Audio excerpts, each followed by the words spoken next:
Hello दोस्तों, welcome to शाखा study. दोस्तों, एमएड एंट्रेंस प्रिपरेशन के लिए जो हमारी मेंटल एबिलिटी की सीरीज़ चल रही है उसकी वीडियो नंबर 15 में आपका स्वागत है। इससे पहले हम यहाँ पर 14 वीडियोस अपलोड कर चुके हैं जिनमें हमने कई सौ क्वेश्चंस को डिस्कस कर लिया है। हम यहाँ पर डिस्कस कर रहे हैं प्रीवियस ईयर क्वेश्चन पेपर्स को, यानी कि अलग अलग यूनिवर्सिटीज़ के जो एमएड एंट्रेंस में एग्ज़ाम हुए थे, एमएड का जो एंट्रेंस एग्ज़ाम हुआ था अलग अलग यूनिवर्सिटीज़ में, उसको हम यहाँ पर डिस्कस कर रहे हैं। इससे पहले हमने कई सारे पेपर्स को डिस्कस कर लिया है अलग अलग यूनिवर्सिटीज़ के। तो दोस्तों, हम आ चुके हैं अपने मेंटल एबिलिटी टेस्ट यानी मानसिक योग्यता परीक्षण वाले पार्ट पर, जिसे आप सिंपल भाषा में रीजनिंग भी कह सकते हैं। ठीक है, तो ये रीजनिंग वाला पार्ट है। तो इस पेपर में 51 से लेकर और 150 तक आपके 100 क्वेश्चंस हैं मेंटल एबिलिटी के, जिसमें से हमने लगभग 80 क्वेश्चंस यहाँ पर कंप्लीट कर लिए हैं। तो चलिए अब शुरू करते हैं बाकी बचे क्वेश्चंस को, यानी कि इस वीडियो में हम इस पेपर के पूरे 100 क्वेश्चंस को कंप्लीट कर देंगे। तो चलिए पहुँचते हैं अपने क्वेश्चन पर, जहाँ से हमें स्टार्ट करना है। दोस्तों, हम आ चुके हैं अपने क्वेश्चन पर। देखिए, 132 तक हमने पिछली वीडियो में यहाँ पर कंप्लीट कर लिए थे। अब हम यहाँ पर शुरू करेंगे 133 से। 133 क्वेश्चन जो है ये काफ़ी इंपॉर्टेंट क्वेश्चन है और इसके थ्रू मैं आपको यहाँ पर कई सारे क्वेश्चंस बताने वाला हूँ जो अक्सर अलग अलग पेपर्स में पूछ लिए जाते हैं रीजनिंग में, यानी मेंटल एबिलिटी में। तो ये आपका क्वेश्चन है कैलेंडर से क्वेश्चन पूछा गया है। तो कैलेंडर के मैं यहाँ पर कुछ महत्वपूर्ण टॉपिक चीज़ें आपको बताने वाला हूँ जिन्हें आप अपने शॉर्ट नोट्स वाली कॉपी में ज़रूर लिख लेंगे। तो देखिए, सबसे पहले यहाँ पर क्वेश्चन को पढ़ते हैं, उसके बाद इस क्वेश्चन को शुरू करेंगे। यदि 15 अगस्त 2022 को सोमवार था तो 15 अगस्त 2021 को कौन सा दिन था? If Monday was on 15th August 2022 then what day was on 15th August 2021? देखिए, ऐसा क्वेश्चन बार बार पूछा जाता है और अलग अलग पेपर्स में। ऐसा नहीं कि आप सिर्फ एमएड एंट्रेंस के लिए ही इसको पढ़ रहे हैं, यदि आप साथ ही साथ किसी कॉम्पिटिटिव एग्जाम्स की तैयारी भी कर रहे हैं तो भी आपके लिए ये बहुत इंपॉर्टेंट है। और कैलेंडर का टॉपिक ऐसा है कि वो आपके हर क्वेश्चन पेपर में पूछ ही लिया जाता है, इसलिए आप इसको अच्छे से पढ़ें। देखिए, सबसे पहले तो आपको पता है कि जो पूरे एक साल का गैप है यहाँ पर 15 अगस्त 2022 और 15 अगस्त 2021, आप जानते हैं कि साल जो है वो दो तरह का होता है। एक होता है आपका नॉर्मल ईयर, ठीक है, नॉर्मल ईयर। एक होता है आपका लीप ईयर। नॉर्मल ईयर में आपके 365 दिन होते हैं और जो आपका लीप ईयर होता है उसमें 366 दिन होते हैं, क्योंकि इसमें जो फरवरी होती है वो 29 दिनों की होती है। ये नॉर्मल बात आप सभी जानते हैं, कोई भी बच्चा ऐसा नहीं है जो इस बात को नहीं जानता है। अब यहाँ पर हमें जो जानना है मुझे ये जानना है कि अगर ऐसा क्वेश्चन आता है तो उसको कैसे सॉल्व करना है। तो देखिए, 365 दिनों का यानी नॉर्मल ईयर का मतलब ये होता है कि इसमें कितने वीक और कितने दिन हैं। तो इसमें यदि आप देखेंगे तो इसमें 52 वीक्स होते हैं और प्लस 1 डे इसमें बच जाता है। और जब बात करते हैं आप लीप ईयर की तो इसमें आपके 52 वीक्स होते हैं और यहाँ पर 2 डेज़ आपके बच जाते हैं। ठीक है, तो इसका मतलब क्या हुआ? देखिए, मैं सिर्फ इन्हीं चीज़ों को यहाँ पर लिखता हूँ, बाकी सबको मिटा देता हूँ। नॉर्मल ईयर में आपके 52 हफ्ते और 1 दिन, और जो आपका लीप ईयर होता है उसमें 52 हफ्ते और 2 दिन होते हैं। अब देखिए, जो यहाँ पर ये क्वेश्चन पूछा गया है उसको देखते हैं। सबसे पहले जब भी ऐसा क्वेश्चन पूछा जाए तो सबसे पहले देखना है कि लीप ईयर है या नहीं है। सबसे पहले यहाँ पर पूछा है, इसने 2022 का दिया है और 2021 का पूछा है, तो हमें लगाना तो 2021 से 2022 का है कि 21 से लेकर और 22 का। अब देखिए, ये 15 अगस्त से शुरू किया है, अगस्त से, क्योंकि अब इसमें फरवरी तो बीच में नहीं आएगा। फरवरी इसमें कौन सा वाला बीच में आएगा? तो फरवरी आएगा इसमें 2022 वाला बीच में। ठीक है, क्योंकि अगस्त 2021 से शुरू होकर जब अगस्त 2022 तक आप जाएंगे तो कौन सा वाला फरवरी बीच में आएगा? जो 2022 का फरवरी है वो बीच में आएगा। तो यहाँ पर देखना है कि क्या 2022 आपका लीप ईयर था। तो लीप ईयर निकालने के लिए क्या करते हैं, ईयर को 4 से डिवाइड कर देते हैं। तो 4 पंजे 20, न जाने की 0, 4 पंजे 20। यहाँ पर ये पूरा नहीं कट रहा है, इसका मतलब ये है कि 2022 है वो हमारा लीप ईयर नहीं है। और लीप ईयर नहीं है यानी नॉर्मल ईयर है। और नॉर्मल ईयर में कितने दिन होते हैं? मैंने बताया था 365 दिन। 365 दिन का मतलब 52 हफ्ते और 1 दिन।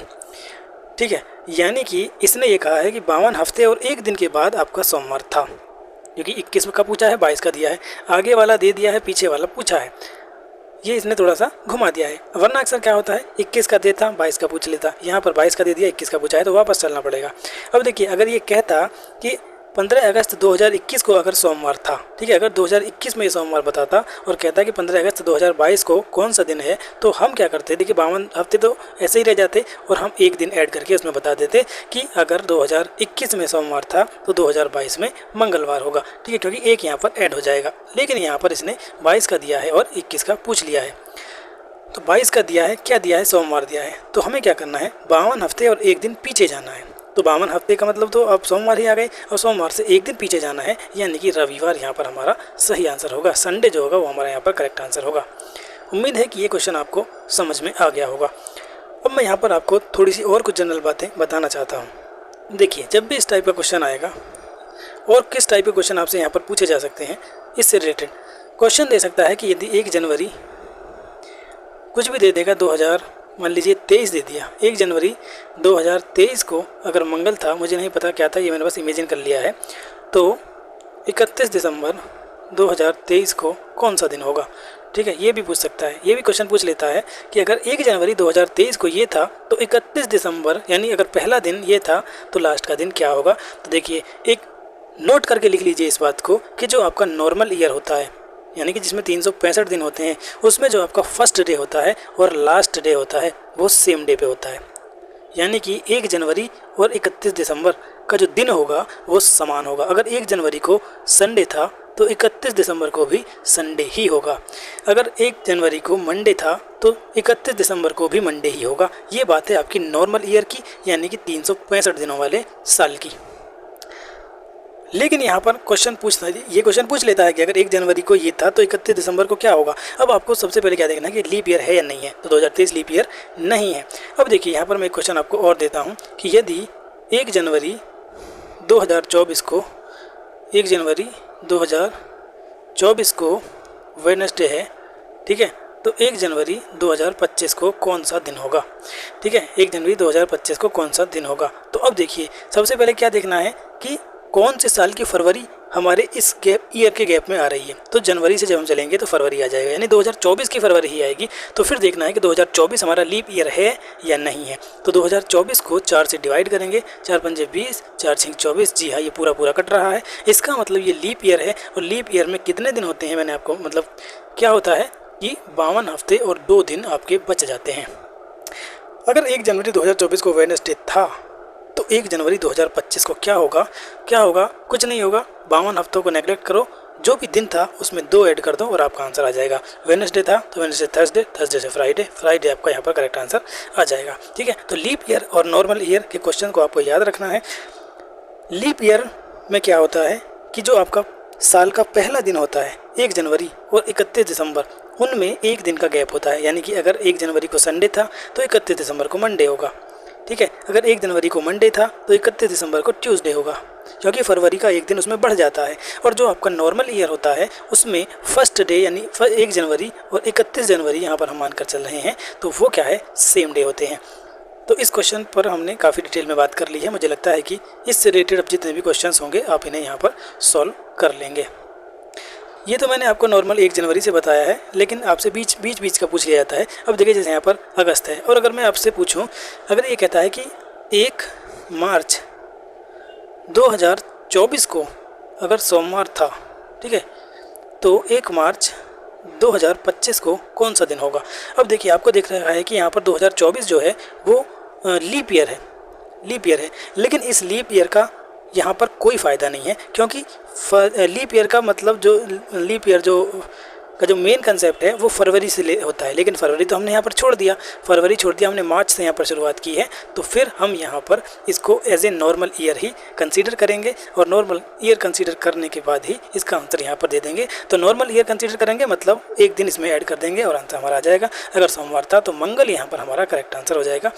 बुध हमारा यहाँ पर आंसर नहीं होगा। बुध हमारा आंसर कब होता, जब यहाँ पर जो डेट है ये 29 फरवरी से पहले की होती और ईयर हमारा लीप ईयर में आ जाता, तब ये बात हमारी यहाँ पर लीप ईयर को लेकर होती और हमारा यहाँ एक नहीं फिर यहाँ पर 2 ऐड होता। ठीक है, तो उम्मीद है कि ये क्वेश्चन आपको कैलेंडर का बहुत अच्छे तरीके से समझ में आ गया होगा।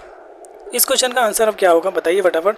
15 अगस्त 2022 को सोमवार पूछा है, तो 15 अगस्त 2021 को कौन सा दिन होगा। तो अब इसमें देखिए फरवरी कौन सी वाली आएगी, फरवरी 2022 वाली आएगी। 2022 आपका लीप ईयर नहीं है, नॉर्मल ईयर है, तो यानी कि 365 दिन पीछे जाना होगा। और पीछे जाने के लिए हमें 52 हफ्ते और 1 दिन पीछे जाना होगा। तो 52 हफ्ते तो आपके छोड़ दीजिए, क्योंकि एक हफ्ते में रिपीट हो जाएगा। तो सोमवार था तो सोमवार से एक दिन पहले ये हमारा क्या आंसर होगा, रविवार आपका यहाँ पर करेक्ट आंसर हो जाएगा। 133 का ऑप्शन ए यहाँ पर सही हो जाएगा। चलिए, इस क्वेश्चन पर हमने बहुत टाइम दे दिया है, इतना टाइम नहीं देना चाहिए था। अब चलते हैं अगले क्वेश्चन। अगला क्वेश्चन देखते हैं क्या है। If the time of 9 hours 30 minutes is shown in the wall clock, when looking in the mirror what time will the clock show. अच्छा देखिए, ये अब मिरर इमेज और वाटर इमेज के क्वेश्चन होते हैं, बहुत इंपॉर्टेंट क्वेश्चन होता है ये भी। एक दीवार घड़ी में 9:30 का समय हो रहा है, ठीक है। दर्पण में देखने पर घड़ी में कितने बजे का समय होगा। देखिए बहुत इंपॉर्टेंट कंसेप्ट यहाँ पर मैं आपको इसको लेकर बताने वाला हूँ। इसे देखते ही आप सिर्फ 10 सेकंड में इसका आंसर यहाँ पर निकाल देंगे। कैसे? जब भी बात आए दर्पण की यानी कि मिरर इमेज की, घड़ी की मिरर इमेज का टाइम निकालने के लिए दिया जाए तो क्या करेंगे, जो भी टाइम आपका दिया हुआ है यहाँ पर 9:30 आपको दिया हुआ है, तो क्या करेंगे यहाँ पर इसको 11:60 में से माइनस कर देंगे। 11:60 का मतलब क्या होता है, यानी 12 बजे ही होता है, तो 11:60 में से इसको माइनस करेंगे, जो भी आएगा घटकर वही हमारा आंसर होगा। 60 में से 30 गए 30 बचा, ठीक है, और 11 में से 9 गए 2, 2:30 बजे यहाँ पर इसका सही आंसर होगा, ठीक है। 2 घंटे 30 मिनट इसका करेक्ट आंसर हो जाएगा। जब भी आपसे दर्पण में पूछे, मिरर इमेज पूछे, तो क्या करना है, 11:60 में से उसको माइनस कर देना है, आंसर आपका आ जाएगा, ठीक है। इस पर ज़्यादा टाइम नहीं देंगे, बस इतना ही इसमें अभी आपको बताना है। आगे अगर कोई क्लॉक का क्वेश्चन आएगा तो फिर इस पर और बात करेंगे। कैलेंडर, क्लॉक 2 ऐसे चैप्टर हैं जो बहुत इंपॉर्टेंट होते हैं और हर कॉम्पिटिटिव एग्जाम्स में भी इसमें क्वेश्चन लगभग पूछ ही लिया जाता है। तो अगर 9:30 है, और वैसे भी आप अगर देखिए मैं यहाँ पर घड़ी बनाकर आपको दिखाऊँ तो 9:30 कब बजते हैं, 9 आपका लगभग यहाँ होता है, ठीक है, 30 आपका यहाँ होता है। जब आप इसको घड़ी में देखेंगे यानी कि 9:30 है तो 9 से ये थोड़ी ऊपर चली जाएगी, और जब आप इसको पलट देंगे ऐसे तो एक घड़ी जो बनेगी आपकी 30 वाली तो यहीं रहेगी और ये आपकी इधर आ जाएगी, यानी 2 और 3 के बीच में, तो ये आपका 2:30 बजे का समय यहाँ पर दिखाएगी, ठीक है। और इससे भी आप इसे वेरीफाई कर सकते हैं। चलिए अगला क्वेश्चन देखते हैं। अगला क्वेश्चन आपके सामने ये रहा, which one of the following letter group will appear in the mirror in the real form. निम्नलिखित में से कौन सा समूह दर्पण में वास्तविक रूप में दिखाई देगा। अच्छा, यानी कि यहाँ पर कुछ लेटर्स दिए हुए हैं। अब इसमें बताया है कि अगर इनके सामने में एक मिरर रख दिया जाए, अगर यहाँ पर एक मिरर रख दिया जाए तो कौन से वर्ड ऐसे हैं जो बिल्कुल ऐसे के ऐसे ही दिखाई देंगे, यानी कि पलटेंगे नहीं। अब देखिए पहला वाला देखते हैं, ए, ये तो यही रहेगा, अगर मिरर में देखेंगे एच भी ऐसा ही रहेगा, आई भी, क्योंकि डंडी इधर है ये, तो ये थोड़ी सी इधर हो जाएगी। इसी तरह एस अगर ऐसा है तो मिरर में ये ऐसा हो जाएगा, यानी उल्टा हो जाएगा, तो ये पहला तो आंसर नहीं हो सकता। दूसरा देखिए एक्स, इसमें भी ऐसा आ गया तो ये भी उल्टा हो जाएगा, ये भी नहीं हो सकता, दूसरा भी आंसर आपका नहीं हो सकता। तीसरा देखिए यू का यू रहेगा, टी ऐसा ही रहेगा, एक्स भी ऐसा ही रहेगा, वी भी और ओ भी, तो ये जितने भी लेटर हैं मिरर में देखने पर भी ये ऐसे के ऐसे ही हमें नजर आएंगे। और देखिए फोर्थ में अगर देखें तो यू टी एक्स तो ये, लेकिन आर अगर ऐसा है तो आर आपका ऐसे हो जाएगा, इसलिए ये भी आपका रियल नहीं दिखेगा। तो रियल कौन सा दिखेगा आपका, ऑप्शन सी, यहाँ पर बिल्कुल ऐसा का ऐसा ही दिखेगा, जैसा कि सामने है ऐसा ही मिरर में आपको दिखाई देगा। अगला प्रश्न देखिए, अगला प्रश्न है, a shopkeeper gives 2 offers on buying anything from his shop. अच्छा, एक जो दुकानदार है उसको उसकी दुकान से कुछ भी खरीदने पर 20% की छूट के साथ 10% कर या 10% कर के साथ 20% की छूट का प्रावधान रखता है। तो ये कहता है कि इनमें से कौन सा हमारे लिए उपयुक्त है। 2 ऑफर देता है, पहला ये है कि 20% का डिस्काउंट ले लो और 10% टैक्स दे दो। दूसरा ये है कि 10% टैक्स दे दो और 20% डिस्काउंट ले लो। तो ये कहता है कि इनमें से कौन सा हमारे लिए बेस्ट सूटेबल होगा। तो देखिए वैसे तो देखने से लग रहा है कि 10% की छूट और मतलब 20 की छूट 10 का टैक्स, 10 की छूट 20 का टैक्स, मतलब 10 का टैक्स और 20 की छूट, तो ये दोनों बात एक ही कही गई है इसमें। 20 की छूट है, 10 का टैक्स है, 10 का टैक्स है, 20 की छूट है, बस मतलब उल्टा करके इसको बता दिया है। लेकिन फिर भी इसको यहाँ पर सॉल्व करते हैं और बिल्कुल जब तक आपको संतुष्टि नहीं हो जाती इस क्वेश्चन का हम पीछा नहीं छोड़ेंगे। देखिए सबसे पहले हमने मान लिया कि हम 100 रुपये की चीज़ उससे खरीद रहे हैं, तो उसने कहा कि पहले 20% का डिस्काउंट और फिर 10% का टैक्स। तो 20% का डिस्काउंट अगर हम लेंगे तो ये हमारी चीज़ जो है 80 रुपये की पड़ जाएगी, ठीक है, क्योंकि 100 हमने इसलिए लिया है जिससे कि हमें परसेंटेज निकालने में आसानी हो। 100 का 20% आपका 20 होता है, तो इसमें से हम 20 माइनस कर देंगे तो 80 हमारे पास आ जाएगा।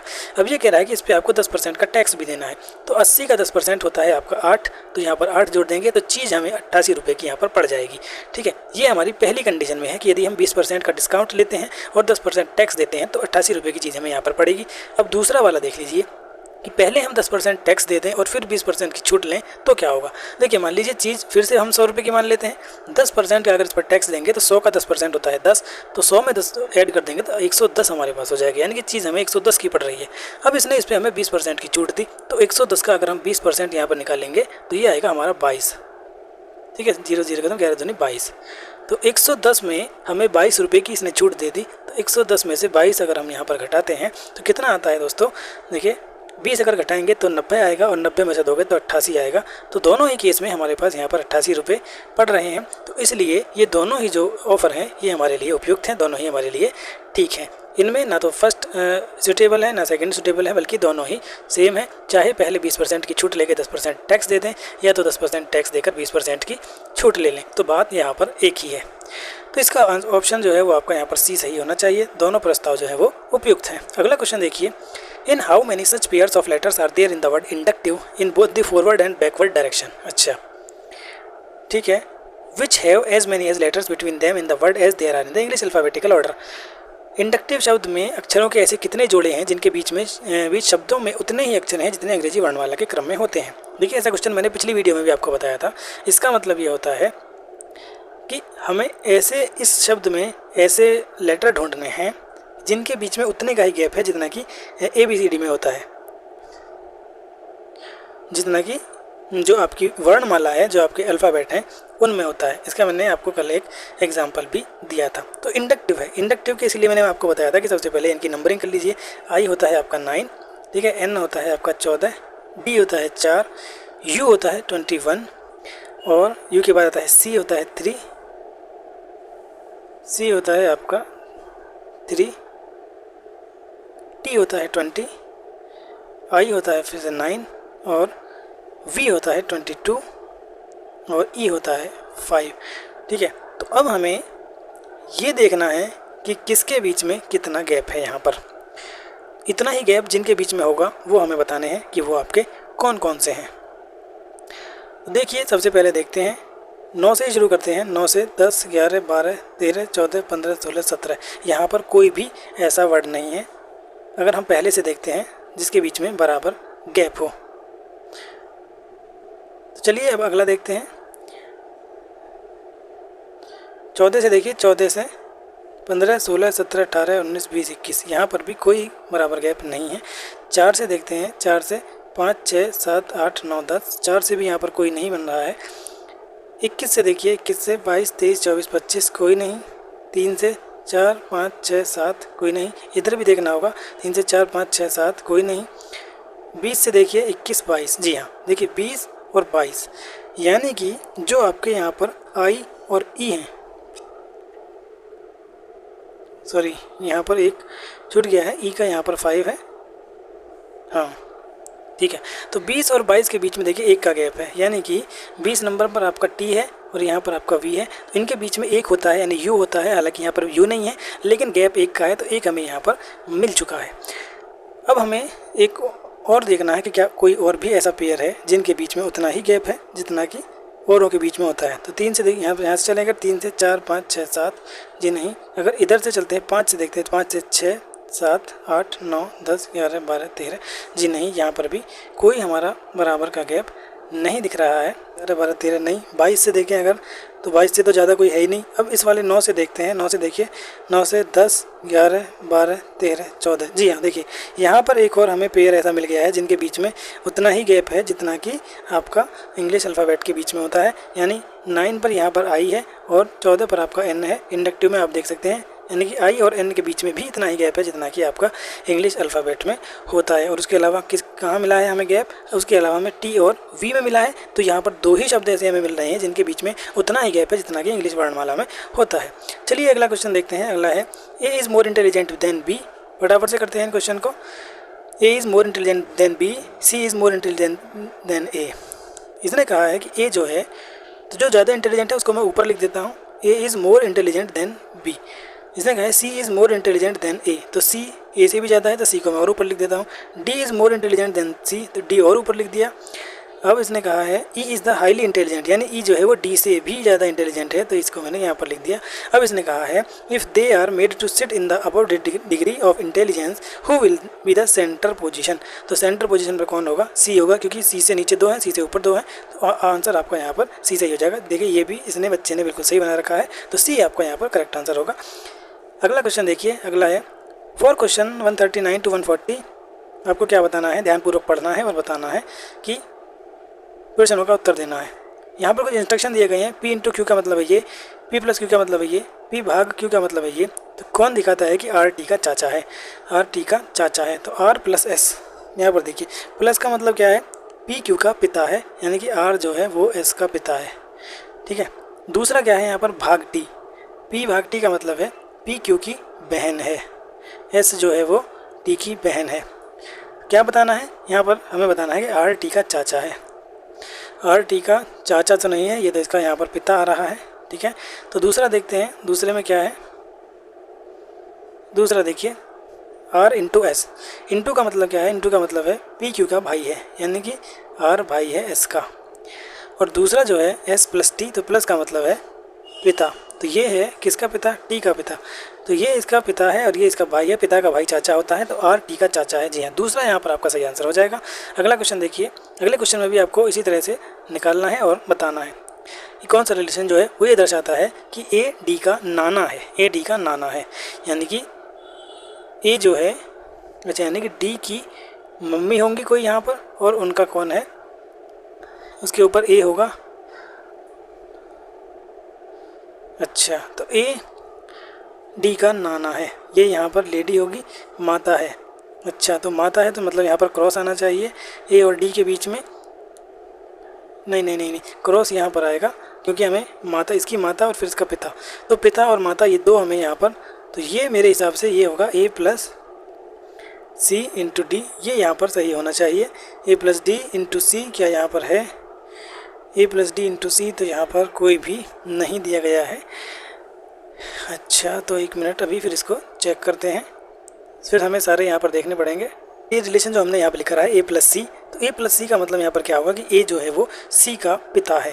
ठीक है, ए सी का पिता है, और सी इंटू डी का मतलब है कि सी जो है वो क्यू की माता है। तो यहाँ पर कहीं ना कहीं रिलेशन तो आपका यही बनेगा, इसी तरह का बनेगा। तो अगर सी और हाँ, अगर हम यहाँ पर माइनस का रिलेशन लगाते हैं तो ये हमारा यहाँ पर आंसर मेरे हिसाब से सही आ जाएगा, क्योंकि बी देखिए बी और सी में यहाँ पर माइनस है, यानी कि बी और सी आपस में बहन है, बी और सी आपस में बहन है, तो ऑप्शन डी है यहाँ पर मेरे हिसाब से इसका सही आंसर होगा। चलिए, और यहाँ पर इसको निकाल कर भी दिखा देते हैं आपको। देखिए ए प्लस बी का मतलब है कि ए जो है पिता है बी का। ठीक है, ए पिता है बी का, बी माइनस सी का मतलब है कि बी जो है बहन है क्यू की, बी बहन है क्यू की। अब यहाँ पर देखिए इंटू का मतलब क्या है, इंटू का मतलब है कि ये माता है डी की। अब देखिए डी की माता है ये, और माता की बहन मौसी, और मौसी के पिता, तो मौसी के जो पिता हैं और मम्मी के पिता हैं वो एक ही होते हैं, यानी कि ये हमारे नाना हुए, तो नाना हुए, तो ऑप्शन डी ही यहाँ पर करेक्ट आंसर आपका हो जाएगा। अगला क्वेश्चन देखिए, अगला क्वेश्चन आपकी स्क्रीन पर ये रहा।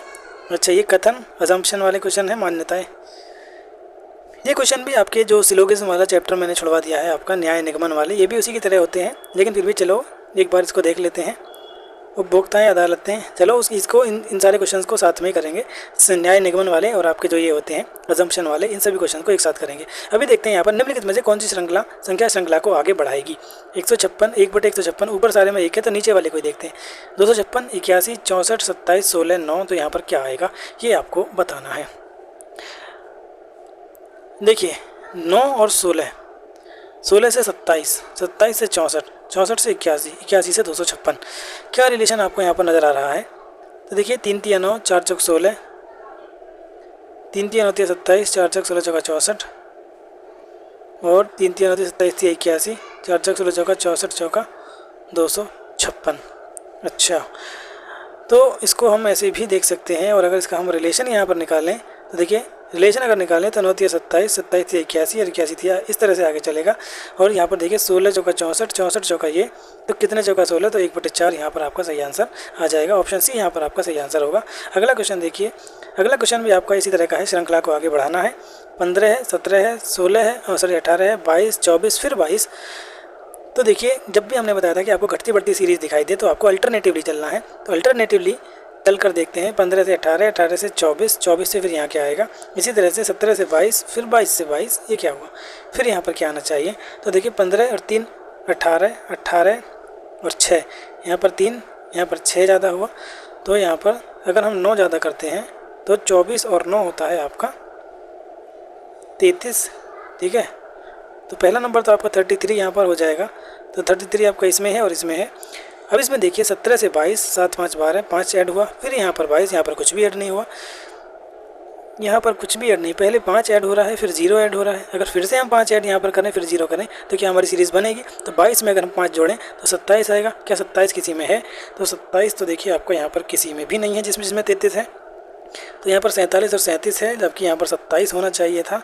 तो मुझे ऐसा लग रहा है कि ये ऑप्शन जो है ये आपके रॉन्ग हैं। बाकी आपको अगर इसका कोई सोल्यूशन मिल रहा है तो आप टेलीग्राम चैनल पर हमें सेंड कर सकते हैं या shakastudy@gmail.com पर सेंड कर सकते हैं। बाकी मुझे इसके ऑप्शन में कुछ यहाँ पर गड़बड़ लग रही है, या फिर ये वाला नंबर यहाँ पर मिस्टेक है, क्योंकि यहाँ पर अगर 5 ऐड है तो यहाँ पर भी शायद 5 ऐड होता तो यहाँ पर हमारी बात बन सकती थी। 22 और 5 27 होता, और 27 और 5 फिर यहाँ पर 32 अगर होता तो भी देखिए यहाँ पर कोई भी ऑप्शन हमारा ऐसा नहीं था। तो या तो ऑप्शन गलत है या फिर क्वेश्चन ही गलत है।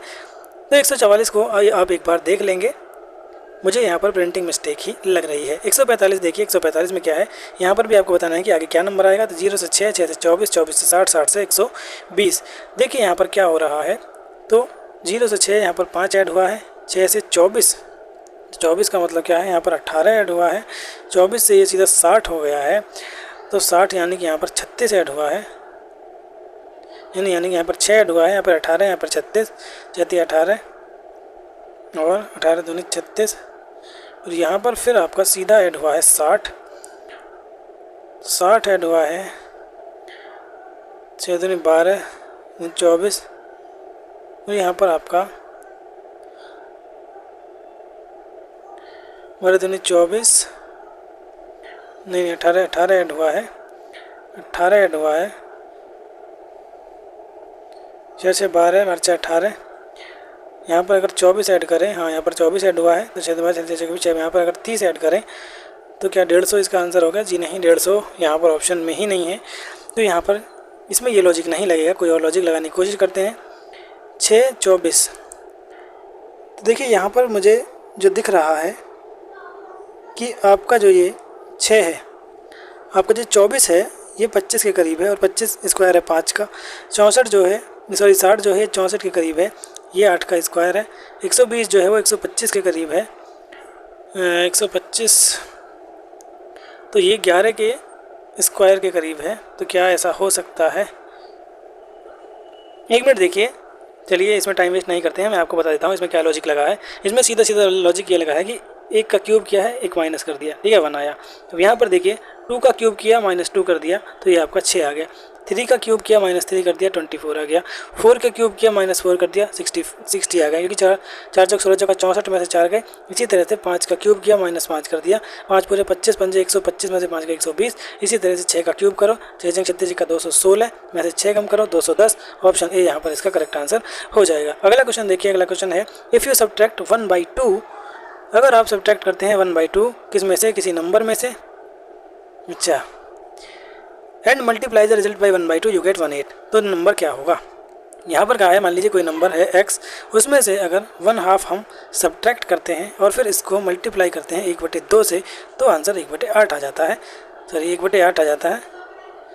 तो यहाँ पर इसने पूछा है कि वो नंबर क्या होगा, ठीक है। तो मल्टीप्लाई में है इसलिए इसे काट सकते हैं, 1/4, x - 1/2 = 1/4, ये इधर माइनस में इधर आके प्लस में कर लेंगे, तो x बराबर 1/4 + 1/2, तो ये आ जाएगा आपका 3/4, ठीक है। तो x की वैल्यू हमारी 3/4 आ जाएगी। ऑप्शन बी यहाँ पर हमारा करेक्ट आंसर हो जाएगा। अगला क्वेश्चन देखिए 147 आपका यहाँ पर देखिए, आपको मिसिंग नंबर यहाँ पर बताना है। तो मिसिंग नंबर देखिए 9 है, 16 है, 1 है, 4 है, इससे आपको 10 लाना है। 1 है, 25 है, 1 है, 69 है, इससे 20 लाना है। 36 है, 225 है, 81 है, यहाँ से आपको क्या आएगा ये आपको बताना है। देखिए इसमें सबसे पहले तो कोशिश कीजिए ये देखने की क्या कहीं स्क्वायर या क्यूब तो नहीं है। तो देखिए 4, 9, 16, 1 ये सारे ही क्या हैं, किसी न किसी नंबर के स्क्वायर्स आपको दिए गए हैं। 1 का स्क्वायर, 2 का स्क्वायर, 3 का स्क्वायर, 4 का स्क्वायर, अगर इन सबको हम ऐड करते हैं तो आपका 10 आ जाएगा। इसमें अगर ये पैटर्न हमारा फॉलो होता है तो हम यहाँ पर भी यही लगा देंगे। तो देखिए 1 का स्क्वायर है, फिर 1 का स्क्वायर है सामने, 169 आपका 13 का स्क्वायर होता है, और ये आपका 5 का, तो 13, 14, 15, 5, 20, जी हाँ बिल्कुल 20 आपका यहाँ पर आ गया है। तो इसी को हम यहाँ पर यूज़ करते हुए थर्ड वाले में से अपना आंसर निकाल लेंगे। यहाँ पर 0 है तो 0 प्लस 81 आपका 9 का स्क्वायर है, प्लस 36 आपका 6 का स्क्वायर है, 225 आपका 15 का स्क्वायर होता है। इन सबको अगर ऐड करते हैं तो यहाँ पर कितना आंसर आएगा हमारा, 9 से 15, 15, 15, 30। ऑप्शन बी हमारा यहाँ पर करेक्ट आंसर हो जाएगा। अगला क्वेश्चन देखिए 148, in a line of students Ravi is standing in 15th position from both sides. एक लाइन है, उस लाइन में रवि की क्या है, ये रवि कहीं बीच में है, इधर से भी 15वें स्थान पर है और नीचे से भी 15वें स्थान पर है। पूछा है कि टोटल स्टूडेंट कितने हैं लाइन में। देखिए मैंने आपको बताया था कि यदि किसी की पोजीशन नीचे से दे रखी है और ऊपर से निकालनी है और टोटल स्टूडेंट दे रखे हैं तो क्या करना है, टोटल में से पोजीशन को माइनस करके एक ऐड कर देते हैं। ठीक है, तो यहाँ पर देखिए क्या करना है, अगर पोजीशन नीचे से भी दे रखी है और ऊपर से भी दे रखी है तो दोनों पोजीशंस को ऐड कर देंगे और एक माइनस कर देंगे तो हमारा यहाँ पर आंसर सही आ जाएगा। नीचे से भी 15 है, ऊपर से भी 15 है, एक माइनस कर दो, टोटल स्टूडेंट आ जाएंगे। टोटल स्टूडेंट आपके 29 यहाँ पर करेक्ट आंसर हो जाएगा। अगला क्वेश्चन देखिए 149 में आपका क्या है, in the following series how many 6 are prefixed by odd number and suffixed by even number. कितने 6 ऐसे हैं जिनसे पहले ऑड नंबर है और जिनके बाद इवन नंबर है। कितने 6 के पहले विषम संख्या और सम संख्या है। कितने 6 के पहले विषम संख्याएं और सम संख्याएं हैं। देखिए हिंदी में क्वेश्चन गलत दिया है, हिंदी में पढ़िए आप। How many 6 are prefixed by odd number, यानी कि 6 से पहले आपका ऑड होना चाहिए और 6 के बाद आपका इवन नंबर होना चाहिए, ऐसे यहाँ पर आपको बताना है। देखिए एक 6 ये रहा, इससे पहले इवन है, सॉरी ऑड है, जी हाँ बिल्कुल है, बाद में इवन है। दूसरा 6 ये रहा, इससे पहले भी आपका ऑड है, बाद में भी ऑड है, तो इसको काउंट नहीं करेंगे। एक 6 ये रहा, इससे पहले आपका ऑड है, इसके बाद में इवन है, तो इसको काउंट कर लेंगे, दूसरा हो गया। एक 6 आपका ये रहा, इससे पहले आपका ऑड नंबर है, इसके बाद में आपका इवन नंबर है, आपके 3 हो गए। एक और 6 है, इसके आगे भी और पीछे भी ऑड नंबर है। एक 6 ये रहा, इसके भी आगे पीछे ऑड नंबर है, और एक ये रहा, इसके पीछे तो ऑड है लेकिन आगे कुछ भी नहीं है। तो कितने हमें 6 ऐसे मिले जिनसे पहले आपका ऑड है और जिनके पहले आपका इवन है। आंसर आपका यहाँ पर 3 हो जाएगा, ऑप्शन बी करेक्ट हो जाएगा। अगला क्वेश्चन और इस पेपर का यहाँ पर ये लास्ट क्वेश्चन है। देखिए 150वां क्वेश्चन क्या करता है, the difference between 2 numbers is 8 and 1 number is 1/5 times of the other, the numbers will be. यदि 2 संख्याओं के बीच का अंतर 8 है और एक संख्या दूसरी की 1/5 गुना है तो संख्याएं क्या होंगी। ठीक है, इसने कहा है कि 2 संख्याओं के बीच का अंतर 8 है। 10 और ऑप्शन से देखिए, इनके बीच का अंतर 8 है, इसके भी बीच का अंतर 8 है और 15 8 3 के बीच का तो अंतर 8 है ही नहीं, तो ये तो दोनों आपके ऑप्शन ही नहीं हो सकते। तो या तो आंसर ये होगा या तो आंसर ये होगा। अब देखिए यहाँ पर बहुत ही ध्यान से आपको देखना है, क्योंकि नंबर दोनों में सेम है तो आपको बताना होगा कि सही कौन सा है, क्योंकि आंसर एक संख्या आपकी 10 आनी है और एक 2 आनी है, ये मैंने बिना निकाले ही आपको बता दिया है। तो देखिए अब इसने क्या कहा है कि दोनों के बीच का डिफरेंस 8 है, बिल्कुल सही है। एक संख्या जो है दूसरी संख्या का 1/5 गुना है, यानी कि पहली संख्या जो है वो 1/5 गुना है दूसरी संख्या का। तो यहाँ पर बताना है कि नंबर क्या है। तो 10 देखिए, क्या 10 2 का 1/5 गुना है या 2 जो है वो 10 का 1/5 गुना है। अब हमें इस बात पर ध्यान देना है। तो देखिए एक संख्या दूसरी संख्या का 1/5 गुना है। अगर 10 का मैं 1/5 निकालूं तो मेरा 2 आ गया। ठीक है, तो पहली संख्या जो है इसे मैं पहली संख्या मानूंगा, दूसरी संख्या का 1/5 गुना है, यानी दूसरी संख्या में अगर 1/5 का गुना किया जाए तो पहली संख्या आ जानी चाहिए। तो यहाँ पर पहली संख्या हम जो मानेंगे वो 2 को मानेंगे और दूसरी संख्या जो मानेंगे वो 10 को मानेंगे। इसलिए यहाँ पर जो आपको ये ऑप्शन दिख रहे हैं दोस्तों, ये 1 और 2 में कौन सा ऑप्शन आपका सही होगा, तो ऑप्शन बी जो है वो यहाँ पर आपका करेक्ट आंसर हो जाएगा। इसको आप कहें तो मैं ट्रेडिशनल तरीके से भी करके दिखा सकता हूँ, लेकिन वीडियो आज बहुत ही ज़्यादा लंबी हो गई है। देखिए लगभग 40 मिनट की वीडियो होने जा रही है और इतने कम क्वेश्चन में मुझे उम्मीद नहीं थी। एक तो कैलेंडर वाले क्वेश्चन ने बहुत टाइम ले लिया और बाकी क्वेश्चन ने भी यहाँ पर आपका बहुत टाइम ले लिया है। तो चलिए ट्रेडिशनल तरीके से नहीं करते हैं, ऐसे क्वेश्चन को आप कोशिश करना कि ऑप्शन से ही यहाँ पर करें। तो मिलते हैं दोस्तों नेक्स्ट वीडियो में कुछ और क्वेश्चंस के साथ, तब तक